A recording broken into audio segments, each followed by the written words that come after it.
Today we're back for another book recommendation video, kind of in the vein of my horror recommendations video or my weird book recommendation video. I was going to move on into the science fiction realm, and then I started to look through my science fiction books, and I realized I have a lot of science fiction books that I would like to recommend, so we're going to have to break this up. We'll do like light science fiction and hard science fiction and stuff like that, but we're going to kick it off today with Strange Encounters.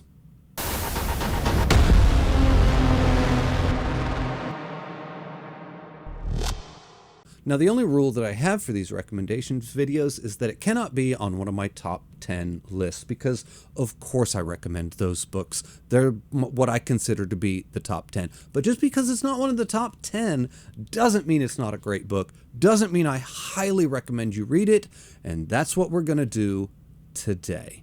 Starting off with number 1, and that is going to be The Day of the Triffids by John Wyndham. Now, this book is about the Triffids. The Triffids are these 7-foot-tall poisonous plant creature things that can move about. They're ambulatory plants. They are extremely dangerous, but we keep them under control. We can maintain them because we want to farm them for this valuable oil that they have. But then one day, a meteor shower comes down from the sky that has this strange green light.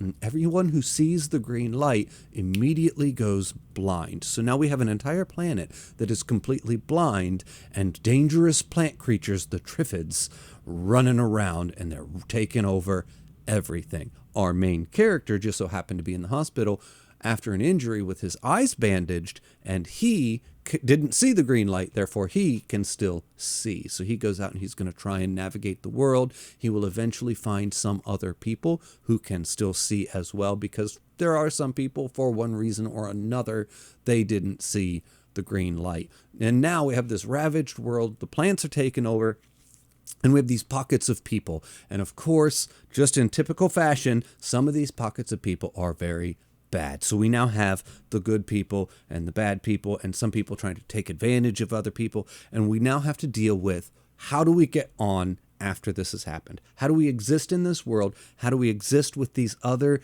individuals that might be trying to fuck everything up and fuck other people over? And then how do we also deal with the plants? It's absolutely wonderful. It's great. There's a little bit of humor in it. It's kind of funny at times. It's not too bad, though. It's not too humorous. It's pretty, I think it's just really good. Actually, what I liked the most about it was the conversations about humanity, how people deal with each other, what people do in stressful situations. That is a setup that I love, period. Just about any book that's going to put people in a really ugly situation and then see where it goes from there, I'm pretty much all in. Next up is my boy Philip K. Dick, and it will be Our Friends from Frolics 8, which is a book that I never hear anybody talk about. It's super underrated. I think even Philip K. Dick himself said that he wasn't a big fan of this one. Shame on you, sir, because I think this was actually really, really good. I liked it a lot. This is, in the future, there are what are called new men. They're kind of like genetically enhanced, genetically engineered to be better, faster, smarter in every way. Then there's also like these precogs. In typical Dick fashion, there's always like a precog group.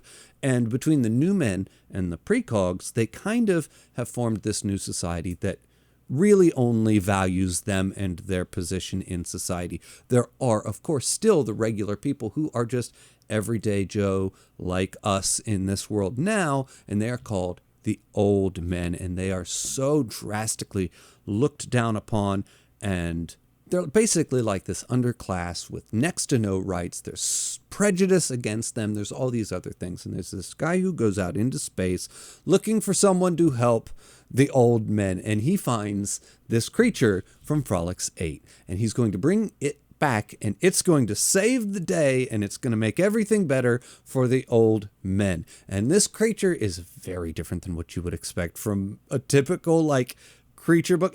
Once you get to the descriptions of him, you're like, really?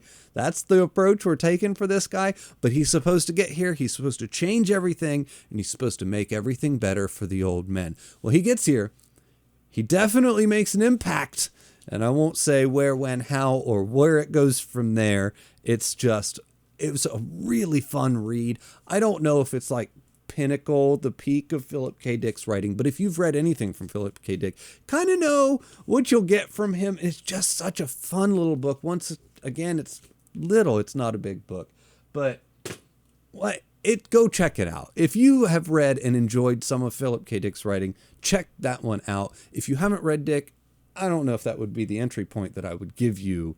Maybe try something else. But if you like him, try that one. Next up is Ringworld by Larry Niven. Ringworld is a book about our main character, Louis Wu or Louis Wu. I always said Louis, but I think it might be Louis. Anyway, he is approached suddenly one day by a puppeteer, which is this weird alien race, and their planet is getting ready to be destroyed, and they need to go find a new place to live, but there's this strange ring world in the way, and they don't know if it is friendly or if it is not or whatnot. And he's trying to put together a crew or a group of people that's going to go and explore this mysterious ring world. And he puts together a couple of different aliens and then our main character, Louis. And they then go out on a ship to explore the ring world. But when they on their way there, they clip something goes wrong. Oh, their systems are shut down, I want to say, and they crash land on the ring. Now they need to find a way to survive on this ring while they figure out how to fix the ship so they can get back off of it and get back home, all while kind of investigating. We'll probably learn some things about the ring. We'll probably learn some things about that puppeteer race that organized this whole mission in the first place, and we'll probably have some fun along the way. Once again, just such a good book. It was more the mysteries in this one and more just the fun of the execution of it. It has a very classic science fiction feel to it, so it's not super character focused. It's a little bit cheesy and ham-fisted at points, but boy, if it wasn't a really good time. I personally enjoy classic science fiction, so I thought this was just a blast to read, and I think it was a fascinating setup. I haven't gone further into the series because there's like 5 or 6 of these, but this, especially for like the setup of the book, just such a fun classic sci-fi read. I highly recommend it. Next up, we're going to go with Annihilation, or the entire Area X trilogy. I recommend. I really, really do. Annihilation is a book. It's also spawned a movie, but it is kind of this mysterious zone just appears one day. What do they call it? The Shimmer. And if you go inside, there is aggressive, invasive plant life, and there is this strange tower, and then there's this strange lighthouse, and everybody who goes in to investigate the zone never comes back out. Or if they do come back out, they come back out changed. And this book, Annihilation, will follow oh gosh, I forget what it is. It's like the 12th or the 13th expedition into the zone, and this biologist that's going to be a part of this group. And it's just fascinating. What is the tower? What does the tower have to do with anything? What is the lighthouse? What does the lighthouse have to do with anything? What is the zone, and why does it change people that go inside? Then when that book ends, we're going to move on to book 2, which ditches pretty much that entire premise, and now it goes with a whole new set of characters and a whole new, like this guy that is named Control, and he's outside the zone. And it's just so fascinating where it goes and how it handles the whole situation. I will say, when I read the trilogy, I thought the first 2 books were just absolutely amazing. And I felt like the third book was a little bit of a step down from the first 2, but I think I'm in the minority when I say that. I think most people did not feel that way when they got to the third book, so that's just kind of my opinion. But it doesn't mean that I don't think it was a good book. I don't think it was worth reading. I still highly recommend this trilogy. Try the first one. Read Annihilation. If you're not hooked by Annihilation, give up. Don't waste your time going through the next 2. You probably won't like them. But if you like Annihilation, I highly recommend this trilogy. I thought it was fabulous. I have not read Absolution yet. It's over there on my shelf. I'll get to it. Don't worry.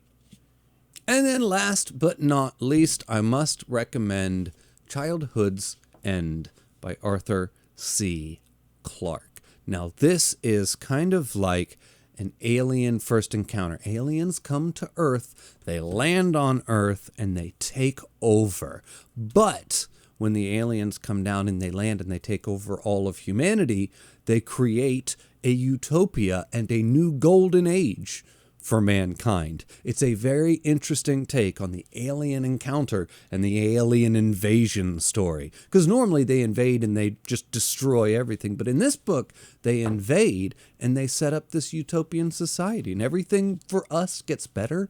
Our lives get better. Technology gets better. Everything gets better when the aliens take over. So kind of part one, it's broken up into 3 parts. Part 1, part 2, and part 3.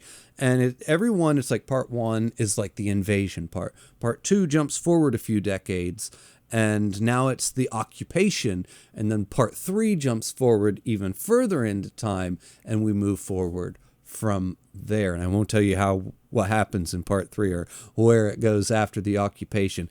And I will say, when I was reading Childhood's End, I thought the first part and the second part were pretty derivative. There are some ideas in there that are new, and there are some ideas in there that are unique, and I liked the way it was done. I liked the execution all the way throughout, but there's going to be some things that are dropped that feel pretty derivative and feel pretty stereotypical.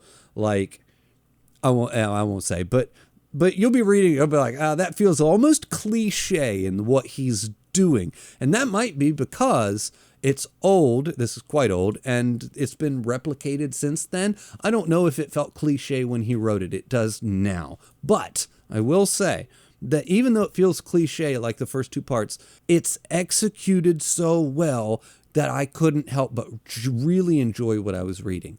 Then when you get to part 3, he really steps outside the box, and now he's really presenting ideas, and he's really thinking outside it was the 3rd part that I was like, oh, like that makes it took the whole story up 10 notches. I loved that 3rd part, and it's one of those books that'll kind of make you think, and it'll sit with you for a while after you finish the book.